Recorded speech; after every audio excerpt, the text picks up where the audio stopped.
Assalamualaikum warahmatullahi wabarakatuh. Hai, perkenalkan nama saya Megawati. Pada kesempatan kali ini izinkan saya mereview buku seri parenting yang berjudul The Danish Way of Parenting, karya Jessica Jolie Alexander dan Iben Dissing Sander. Di buku ini membahas strategi orang Denmark menjadi negara paling bahagia, tips menjadi orang tua bahagia untuk anak yang bahagia, dan cara membesarkan anak yang tangguh dan bahagia. Kenapa sih harus buku seri parenting? Saya beranggapan bahwa menjadi orang tua adalah sesi belajar yang tidak akan ada pernah habisnya. Oleh karena itu, saya ingin terus belajar, termasuk melalui buku ini. Kita langsung ke isi bukunya ya. Kenapa kita mesti mencontoh orang Denmark? Jadi, buku ini menceritakan bagaimana sih orang-orang Denmark yang sejatinya sebuah negara yang bertahun-tahun dinobatkan sebagai negara paling bahagia di dunia. Jadi, di sini membahas tentang gimana sih orang Denmark itu membesarkan anak-anak mereka sehingga mereka turun-temurun menjadi negara paling bahagia di dunia selama 40 tahun berturut-turut. Jawabannya sangat sederhana, yaitu karena gaya pengasuhan mereka. Warisan ini terus berulang dan pada akhirnya kita bisa melihat bahwa orang-orang Denmark itu selalu menempati urutan pertama indeks kebahagiaan lebih dari 40 tahun secara berturut-turut. Di buku ini penulis merangkum cara parenting orang Denmark dalam kata parent.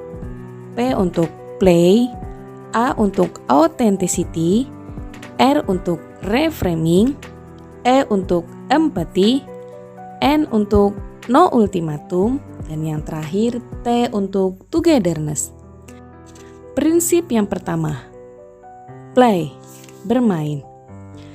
Kegiatan bermain seringkali dianggap sebagai pelarian atau jeda dari kegiatan belajar. Namun bagi anak-anak, bermain adalah kegiatan belajar yang sesungguhnya. Istilah bermain maksudnya bukan bermain biola, memainkan olahraga, atau bermain bersama yang aktivitasnya sudah ditentukan oleh orang dewasa.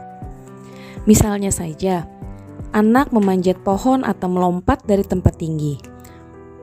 Mereka menguji situasi berbahaya dan tidak ada seorang pun kecuali anak itu sendiri yang tahu dosis tepat atau bagaimana mengelolanya. Ini membuat mereka merasa lebih bisa mengendalikan kehidupan mereka. Bermain mempunyai dampak langsung pada semua kemampuan beradaptasi dalam kehidupan. Semakin banyak mereka bermain, mereka akan semakin tangguh dan mahir dalam pergaulan. Matikan TV dan alat elektronik lainnya. Imajinasi adalah alat yang penting dalam bermain untuk mendapatkan dampak yang positif. Kemudian, gunakan seni.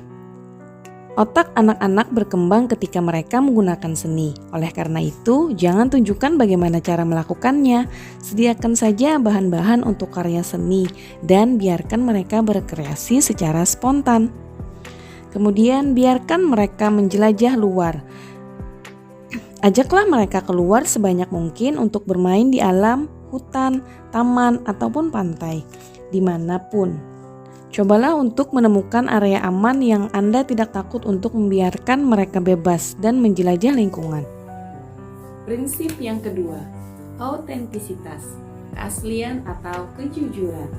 Mengasuh anak-anak secara natural adalah langkah pertama untuk memandu anak-anak untuk menjadi berani, jujur kepada dirinya dan orang lain. Kejujuran emosional adalah hal yang dibutuhkan oleh anak-anak dari orang tua mereka. Cara orang Denmark dalam memberikan pujian yang sebenarnya. Menjadi rendah hati adalah nilai yang sangat penting di Denmark. Di buku ini penulis menjelaskan bahwa orang-orang Denmark sangat berhati-hati dalam hal memuji anak mereka. Contohnya, aku sangat bangga padamu. Bagaimana kamu bisa berbagi cemilan dengan adikmu? Ini membuatku merasa senang melihatmu berbagi. Dengan menerapkan pujian pada proses, kita mengembangkan pola pikir berkembang dan bukan pola pikir yang permanen. yang berkontribusi pada individu yang lebih tekun, sangat percaya diri, dan tangguh.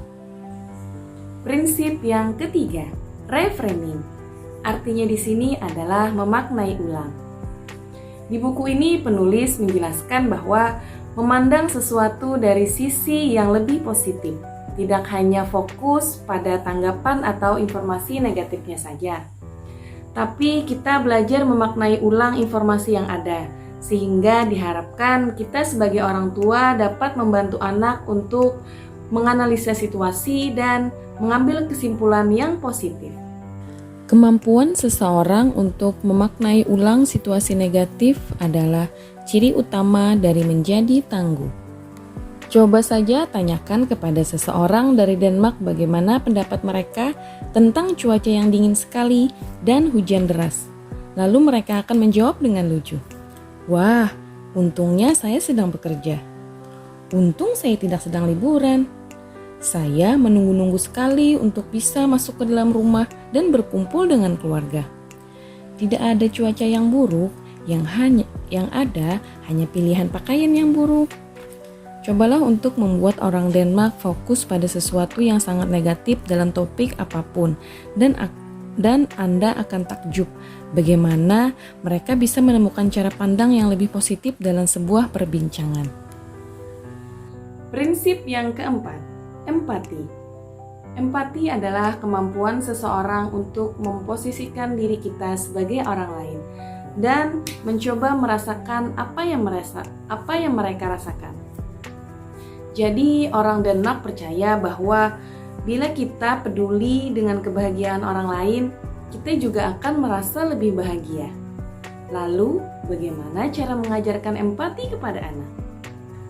Seorang anak kali pertama belajar untuk mencocokkan emosi dan suasana hati ibunya, selanjutnya kepada orang lain. Apa yang dirasakan oleh ibu, dirasakan juga oleh anak dan akan ditiru. Inilah mengapa sesuatu seperti kontak mata, ekspresi wajah, dan nada suara sangat penting dalam permulaan kehidupan. Ini cara pertama kita merasakan kepercayaan, kelekatan, dan mulai belajar empati. Orang tua mempunyai tanggung jawab besar karena mereka adalah contoh utama dari empati. Apa yang mereka alami di rumah akan penting untuk pengembangan empati anak. Prinsip yang kelima, no ultimatum. Orang Denmark menerapkan pola asuh no ultimatum. Maksudnya di sini adalah kita tidak mendidik atau membiasakan anak-anak kita dengan paksaan, ancaman, apalagi melakukan hukuman fisik. Itu sangat dilarang.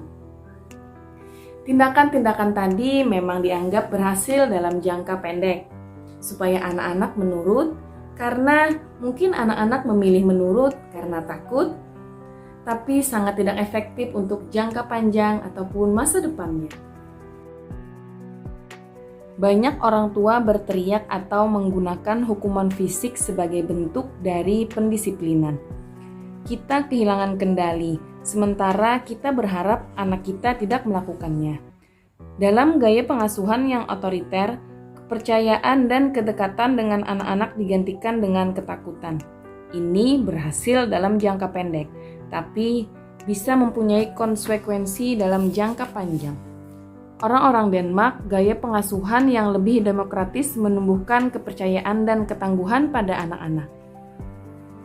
Anak-anak yang merasa dihargai dan dipahami, pada akhirnya akan dibantu untuk memahami serta menghormati aturan. Dan tentu saja tumbuh menjadi orang dewasa yang lebih bahagia, juga stabil secara emosional.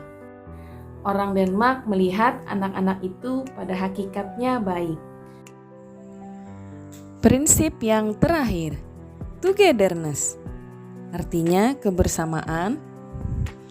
Orang Denmark terbiasa meluangkan waktu mereka untuk berhugah. Artinya di sini adalah bersantai bersama. Bagi orang Denmark, kebersamaan dan berkumpul bersama keluarga sangatlah penting. Berkumpul yang dimaksud bisa dalam bentuk mengobrol, makan bersama, maupun melakukan kegiatan yang menyenangkan bersama satu sama lain. Kita tahu bahwa jika kita mempunyai seseorang yang bisa diajak bicara atau dimintai pertolongan pada waktu yang sulit, kita lebih siap untuk menghadapi tantangan hidup tanpa tumbang. Dari sinilah akan tumbuh keluarga bahagia dan dukungan sosial yang kuat menciptakan anak-anak yang bahagia. Demikian review buku saya kali ini. Salah hilaf mohon dimaafkan, saya akhiri. Wassalamualaikum warahmatullahi wabarakatuh.